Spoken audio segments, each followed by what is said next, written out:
ابتدا فلز ها و نافلز ها و آخر سر هیدروژن و اکسیژن. این میشه ترتیب موازنه اتم ها در واکنش های شیمی به روش موازنه معمولی. اما حالا که ما موازنه رو به روش معمولی یاد گرفتیم، حالا میخوام از یک روش دیگه‌ای که به نام روش وارسی هست هم استفاده کنیم برای موازنه معادله های شیمیایی. در روش وارسی ما 3 مرحله داریم. مرحله اول از ترکیب شروع میکنیم که تعداد اتم های اونها از همه بیشتره، واکنش دهنده یا فراورده به جز اتم هیدروژن و اکسیژن که در انتها هستن. مرحله 2 از اتم یا یونیت در ترکیب مایع شروع میکنیم که تعداد اون از همه بیشتره. بنابراین پس از ترکیب شروع در مرحله اول از ترکیب شروع میکنیم که از همه ترکیب ها اتم هاش بیشتره. مرحله دوم از اتم و یونیت در همون ترکیبی که انتخاب کردیم از اتم و یونیت شروع میکنیم که تعداد اون از همه بیشتره به جز هیدروژن و اکسیژن، چون هیدروژن و اکسیژن در مرحله آخره.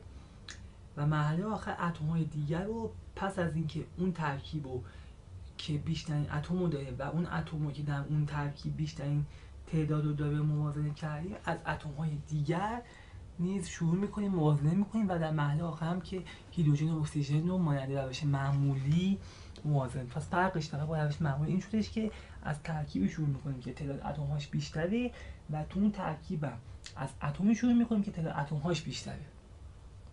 به عنوان مثال معادله رو به رو به روش وارسی موازنه کنید. Fe2O3 به علاوه H2 میداد FeOH2. آهن سه اکسید هست به علاوه هیدروژن که میده آهن و آب. ببینید خب از چه ماده اینجا باید شروع کنیم روش وارسی؟ میبینیم که از ماده که چی تعداد اتمش بیشتره. کدوم ماده تعداد اتمش بیشتره؟ Fe2O3. توی خود Fe2O3 از اتم یا یونی شروع میکنیم که تعداد اتم بیشتری. دقت داریم که اینجا اکسیژن تعدادش بیشتر از آهنمون تا اینجا گفتیم بجز اتم هیدروژن و اکسیژن، چون هیدروژن و اکسیژن آخر سر موازنه میشن. پس از آهن شروع میکنیم Fe در این روش. پس دقت کنید اگه گفتن در سوال ما به روش وارسی و توضیح بدیم که چرا ابتدا از آهن شروع کردیم برای موازنه، چون اینجا بیشترین تعداد اتم ها رو داشت Fe2O3 و در این ترکیب هم با اینکه او بیشتر از Fe تعداد اتمش، ولی ما از ترکیبی بجز اتم هیدروژن و اکسیژن شروع میکنیم که تعداد اون در اون ترکیب بیشتره. بنابراین اینجا میریم سراغ آهن که میبینید در آهن خب این بر در H2 که آهن نداریم، در Fe2O3 دو تا آهن داریم، Fe آهن داره، H2 هم که آهن نداره. خب اگه بخواد این با این ور آهنش با این ور موازنه باشه باید یک ضریب 2 به این بدیم که بشه دو تا آهنی و اینجا هم دو تا آهن داریم زیربند. میبینید که ضریب ضرب در زیربند میشه 2، ضریب ضرب در زیربند که وقتی ضریب 2 بدیم میشه 2. بعدش میرسیم اتم هیدروژن و اکسیژن. در اتم هیدروژن در Fe2O3 که نداریم، در H2 دو تا هیدروژن داریم، در H2 هم دو تا هیدروژن داریم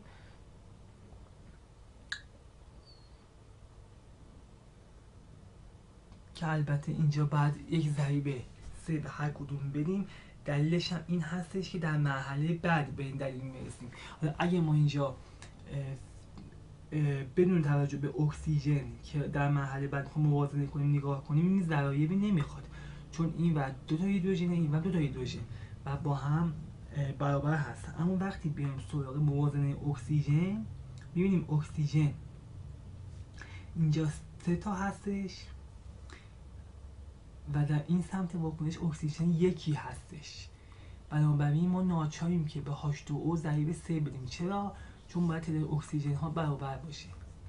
یعنی اینجا 3 اکسیژن، اینجا هم 3 اکسیژن. وقتی ضریب 3 و H2O بدیم به خاطر برابر کردن تعداد اکسیژن ها، این ناچارن چون در این ترکیب هیدروژن هم داریم تعداد هیدروژن هم عوض میشه. اون موقع این ضریب 3 پشت H2O قرار میگیره، میشه 6 تا هیدروژن در این سمت و به خاطر اینکه این 6 تا هیدروژن با این 6 تا با این ور برابر بشه، پس اینجا هم باید 6 تا هیدروژن داشته باشیم که باید به این H2 ضریب 3 رو بدیم که بنابراین ضریب 3 H2 از اینجا میاد که وقتی اکسیژن موازنه بشه این ضریب 3 به اینجا ناچارن پشت H2 از ضریب 3 بیاد تا اینکه هم هیدروژن هم اکسیژن هم آهن موازنه شده باشه. بنابراین معادله موازنه شدنش میبینی که Fe 2 و 3 3H2 این در 2Fe برای 3H2.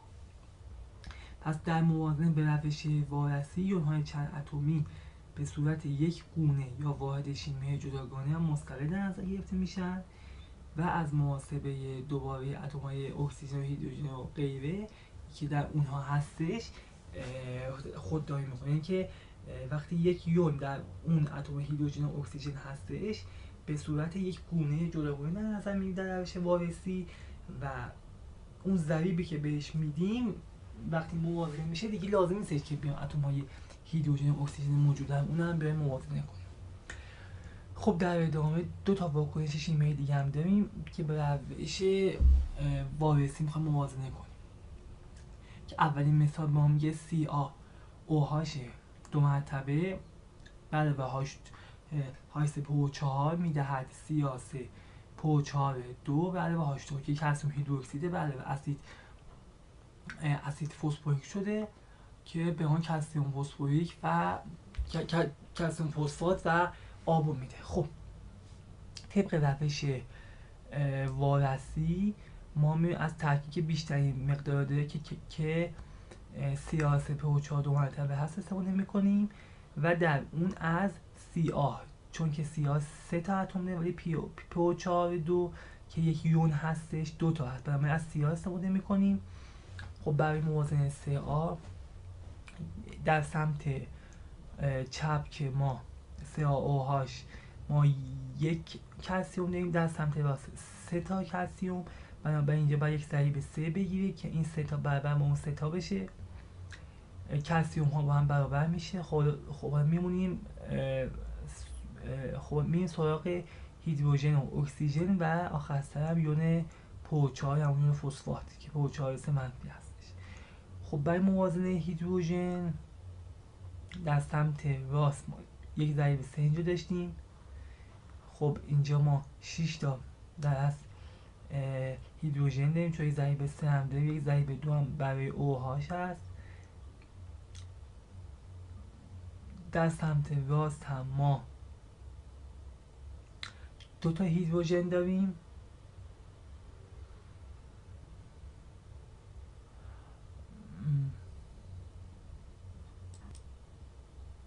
که البته دقت داریم که اینجا برای موازنه هیدروژن و اکسیژن ما بهتر هستش که ابتدا یون فسفات PO4 منفی رو موازنه بکنیم.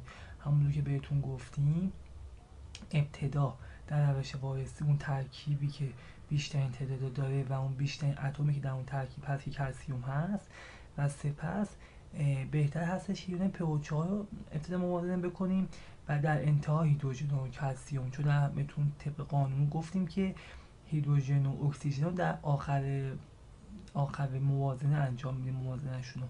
به خاطر اینکه ببینید اینجا ما تا اینجا یک ضریب 3 داریم برای موازنه کلسیم برای یون PO4 هم یک زیربند 2 در این سمت داریم پس اینجا یک ضریب 2 باید بگیریم چون 2 تا یون PO4 اینجا داریم. دقت کنیم که یون ها رو ما به صورت کلی و گونه PO4 موازنه میکنیم یعنی دیگه تک تک نمیگیم اتم P اتم O چون یک یون چند اتمی هستش میدونیم یون فسفات هست فقط 2 تا یون PO4 داریم پس اینجا یک ضریب 2 میگیم که بشه 2 تا یون PO4 پس یون ها رو به صورت اتمی موازنه نمی کنیم به صورت گونه‌ای موازنه میکنیم ترکیبشون رو.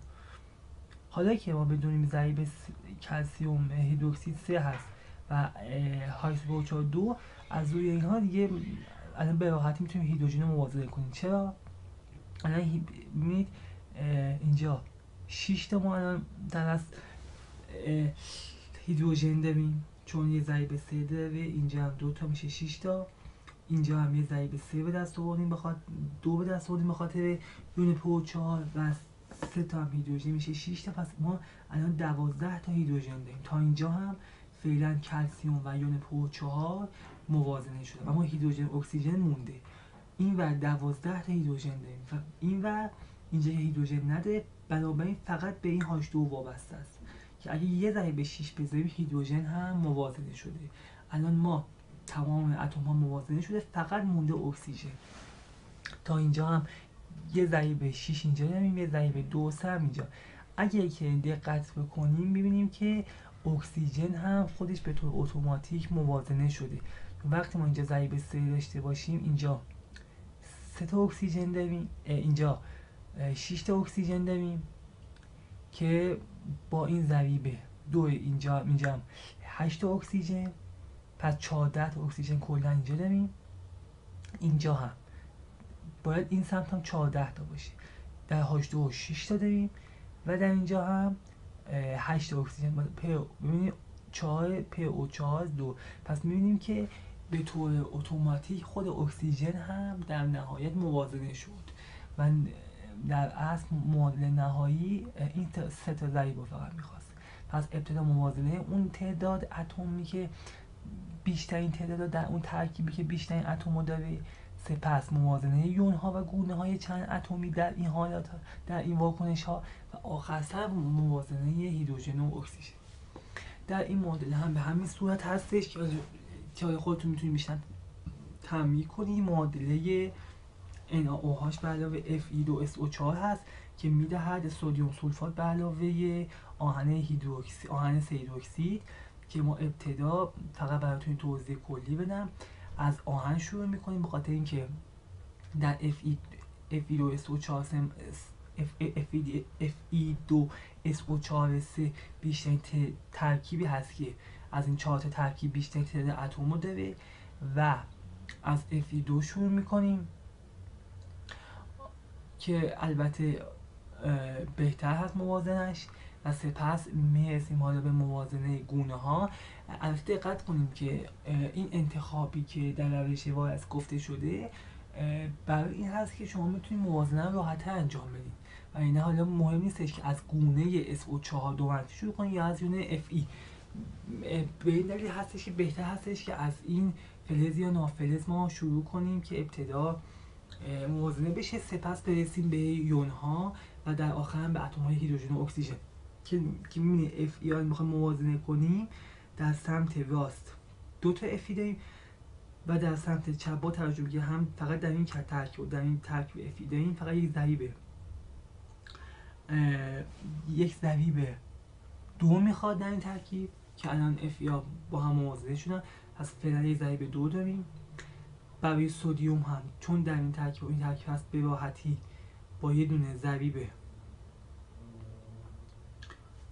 البته همونطوری که بهتون گفتم بهتر هستش که البته اینجا ضریبش خب 6 میشه و این هم ضریب 3. منتها بهتر هستش که ابتدا بیایم برای SO4 انجام میدیم. ببینید که در SO4 اینجا این یون ما 2 تا هست، اینجا یکی، پس یک ضریب 2 اینجا میگیره Na2SO4. حالا که بخوایم برای سدیم انجام بدیم فعلا یک ضریب 3 داشتیم برای موازنه آهن، برای موازنه یون چند اتمی SO4 یک ضریب 2 اینجا گرفت، یک ضریب 3 اینجا گرفت. حالا این 2 تا ضریب 2 و 3 رو که اعمال بکنیم و سدیم موازنه بکنیم، دقت داریم که اینجا 6 تا سدیم داریم چون 3 ضرب در 2 6، پنجه با یک 6 بگیره.